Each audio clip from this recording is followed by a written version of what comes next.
Ng lucky task, ginawa po namin to para kay Ate Maymay at sa pamilya niya po, kaya sobrang importante po. Proud na proud po ako sa kanila kasi nagawa po nila ng maayos ang trabaho po nila. Pero well, I'm a little bit nervous kasi baka hindi namin nalagpasan yung 20K. Ivory, buksan mo yung lalagyan. Sa loob ng hawak mong sobre ay ang lahat ng inyong kinita. Paglabas sa confession room, agad tinipon ni Ivory ang housemates. Housemates, sa loob ng 2 araw, kayo ay sumabak sa hamon ng pagnenegosyo. Naging sapat nga ba ang inyong sipag at tiyaga para malikom ang 20,000 piso?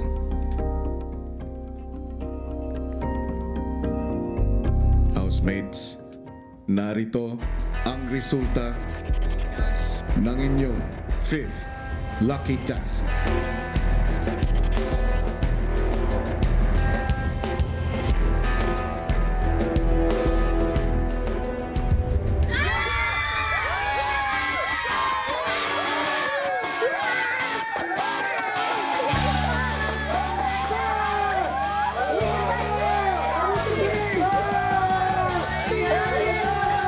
Proud na proud po ako sa sarili ko, kuya.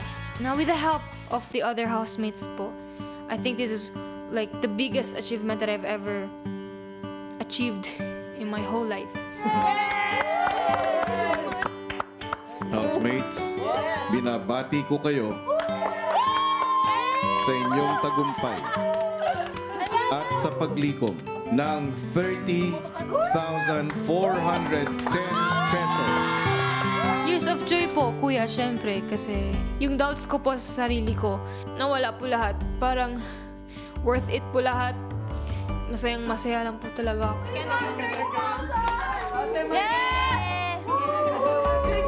Ikaw ang itinalaga kong leader ng task dahil alam ko ang kakayanan mo. Dahil sa kabila ng pagdududa mo sa sarili mo, pilit mo itong nilalagpasan. At kahit hindi ka sigurado sa sarili mo, ako, Ivory, sigurado ako sa iyo sa kakayahan mo. Salamat po.